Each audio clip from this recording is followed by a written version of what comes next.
Next 2011 metric space के questions हैं। Question number 61 है, let a is equal to close interval 0 1 दिया हुआ है, सबसेट है ये आर का, और मैट्रिक जो आपके पास डिफाइन है वो यूक्लिडियन मैट्रिक डिफाइन है, तो आपने इसका इंटीरियर निकालना है। तो सबसे पहले तो आपको पता होना चाहिए यूक्लिडियन मैट्रिक क्या है। तो सबसे पहले हम डेफिनेशन देखते हैं यूक्लिडियन मैट्रिक की। यूक्लिडियन मैट्रिक क्या है? सेट ऑफ रियल नंबर्स के ऊपर ये वाली मैट्रिक डिफाइन है x माइनस वाई का मॉड। ये मैट्रिक जो है इसको हम बोलते हैं यूजुअल मैट्रिक या Euclidean metric on set of real numbers. अब इंटीरियर को देखते हैं। इंटीरियर की डेफिनेशन क्या है कि x belongs to a interior. x जो है वो सेट A का इंटीरियर पॉइंट होगा अगर हम x को सेंटर मान के इसके ऊपर एक ओपन स्फीयर बनाए रेडियस r की और वो कंटेन करे A में। अगर आप x जिसको चेक करना चाह रहे हैं कि वो सेट के इंटीरियर में है या नहीं है, तो आप क्या करेंगे, उसको सेंटर मान के उसके अराउंड जो है वो रेडियस r की ओपन स्फीयर बनाएंगे। अगर वो ओपन स्फीयर सेट A में कंटेन कर रही है तो फिर हम कहेंगे कि वो x जो है वो सेट A का इंटीरियर पॉइंट है। तो अगर आप इसको देखें, यहाँ पे हमारे पास डिफाइन है यूक्लिडियन मैट्रिक, तो हम रियल लाइन ड्रॉ कर लेते हैं। 0 1 ये हमारे पास जो है इंटरवल दिया हुआ है।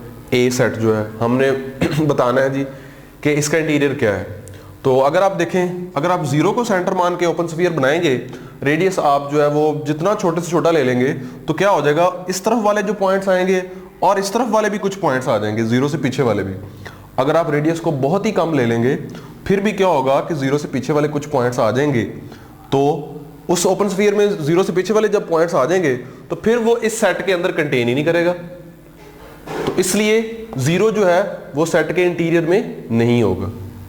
इसी तरह सिमिलरली अगर आप 1 को चेक कर लें, तो इसी तरह 1 को अगर आप ओपन स्फीयर का सेंटर मान के किसी भी रेडियस की जो है ओपन स्फीयर बनाएंगे, तो उसमें 1 से आगे वाले भी पॉइंट्स आ जाएंगे, और वो पॉइंट्स जो हैं उनकी वजह से क्या होगा, वो जो ओपन स्फीयर है वो इस इंटरवल में कंटेन नहीं करेगा। इसलिए 1 भी इस सेट का जो है इंटीरियर पॉइंट नहीं है और ना ही 0 इंटीरियर पॉइंट है। तो इसलिए ये ऑप्शंस भी रिजेक्ट हो गई, ये भी और ये भी, क्योंकि इसमें देखें 1 भी शामिल है, इसमें 0 1 दोनों शामिल हैं, इसमें 0 शामिल है। और अब आप इसको देख लें, तीनों ऑप्शन तो क्रॉस हो चुकी हैं, इसका मतलब यही ऑप्शंस होगी। अच्छा, अगर आप इस ऑप्शन को देखते हैं तो इसमें पॉइंट्स कौन से हैं, 0 और 1 के दरमियान वाले। तो अगर आप 0 से आगे वाला कोई नंबर लें, 1 से पीछे वाला कोई नंबर लें, और अच्छा अब इस ऑप्शन को देखें, इसमें आपके पास पॉइंट्स हैं 0 और 1 के दरमियान वाले। तो आप 0 और 1 दरमियान वाले जितने भी पॉइंट्स हैं उनमें से कोई भी पॉइंट लें और उस पॉइंट को सेंटर मान के ओपन स्फीयर अगर आप बनाएंगे एक रेडियस r की, तो आपको एक रेडियस r की ऐसी ओपन स्फीयर लाजमी मिल जाएगी जो अगेन जो है इस सेट के अंदर कंटेन करेगी। तो आप बना सकते हैं, चेक कर सकते हैं, 1 से पीछे और 0 से आगे कोई भी नंबर लेके आपको रेडियस r की जो है वो ओपन स्फीयर मिल जाएगी कि वो ओपन स्फीयर जो है वो अगेन इस सेट के अंदर कंटेन करेगी।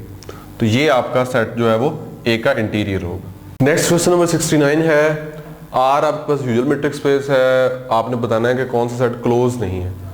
तो क्लोज सेट क्या होता है? ऐसा सेट जो अपने सारे के सारे लिमिट पॉइंट को कंटेन कर रहा हो, उस सेट को हम कहेंगे क्लोज सेट। तो हम सबके जो है ना वो लिमिट्स पॉइंट निकाल लेते हैं। अगर आप इसके लिमिट पॉइंट देखें A के, तो सेट ऑफ इंटीजर्स के लिमिट पॉइंट जो है वो एम्प्टी है। अगर आप इसका देखें तो इसके जो लिमिट पॉइंट्स हैं वो क्या है, सेट ऑफ रियल नंबर्स। उसके बाद अगर आप इसका देखते हैं 0 1 का, तो यही एज इट इज ही है, और इसका जो लिमिट पॉइंट है उसमें सिर्फ 0 आता है। तो अब हमने बताना है कि कौन सेट क्लोज नहीं है। तो क्लोज की डेफिनेशन क्या हमने बताई है, वो वाला सेट जो अपने लिमिट पॉइंट को कंटेन कर रहा हो। तो अगर आप इसको देखते हैं सेट ऑफ इंटीजर्स को या इसको, तो ये देख लें ये अपने लिमिट्स पॉइंट को कंटेन कर रहे हैं। लेकिन अगर आप इनको देखते हैं, ये सेट ऑफ रैशनल नंबर्स तो R को कंटेन नहीं कर रहा, और ना ही ये वाला जो सेट है 0 को कंटेन कर रहा है। तो ये दोनों सेट जो है वो क्लोज नहीं है। तो यहाँ पे दोनों ऑप्शंस आपकी करेक्ट हैं। और अगर आप ये देखना चाहते हैं कि ये इन जो सेट्स हैं इनके लिमिट्स पॉइंट ये कैसे आए हैं, तो आप जो हमारी मैट्रिक्स स्पेस वाली वीडियोस हैं वो देख सकते हैं, उनमें ये एग्जांपल सॉल्व की हुई हैं। क्वेश्चन नंबर 70 है, R आपके पास यूजुअल मैट्रिक्स स्पेस है और Z जो है वो सेट ऑफ इंटीजर्स है। तो हमने इसका क्लोजर निकालना है। तो क्लोजर की डेफिनेशन क्या है, A closure is equal to A union limit points of A. तो इसके हम लिमिट पॉइंट निकाल लेते हैं। क्या है ये, पिछला जो प्रीवियस क्वेश्चन है उसमें भी हमने देखा है, जो सेट ऑफ इंटीजर्स था उसका लिमिट पॉइंट क्या आए थे, एम्प्टी सेट। तो फिर क्या बन गया, ए क्लोजर आपके पास क्या बन गया, ए। तो z का क्लोजर क्या आ गया, z। तो ए आपकी correct option. Next question number 71 है, a subspace A of a complete metric space X is complete if and only if A is। तो कंप्लीट मेट्रिक स्पेस क्या होती है, ऐसी मेट्रिक स्पेस जिसमें हर काशी सीक्वेंस है वो कन्वर्ज करता है, जिस पॉइंट को कन्वर्ज करता है वो पॉइंट जो है वो उसी स्पेस में होता है। तो थ्योरम स्टेटमेंट यही है थ्योरम की, a subspace A of a complete metric space X is complete if and only if A is closed। तो ये आपके पास थ्योरम मौजूद है क्लोज्ड के लिए। अब इसको देखते हैं हम कि अगर A ओपन हो जाए तो इसका मतलब जरूरी नहीं है कि वो A जो है वो कंप्लीट भी रहेगा। उसके लिए हम देखते हैं X को R ले लें, आपके पास रियल लाइन है, ये कंप्लीट मेट्रिक स्पेस है, यूक्लिडियन मेट्रिक हमने ली हुई है और इसमें हर काशी सीक्वेंस है वो कन्वर्ज करता है। A को आप 0 1 ले लें,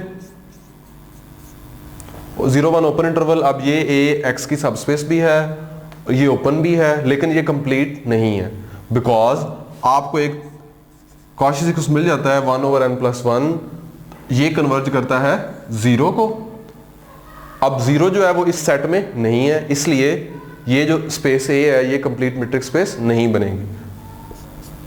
और अगर आप इनको देखते हैं X और एम्प्टी सेट को, तो ये आपके पास स्पेशल क्लोज सेट्स बन जाएंगे X और एम्प्टी सेट। लेकिन यहाँ पे थ्योरम क्या है कि A आपके पास कोई भी क्लोज सेट हो सकता है, वो X और फाई के अलावा भी हो सकते हैं। तो ये आपकी करेक्ट ऑप्शन।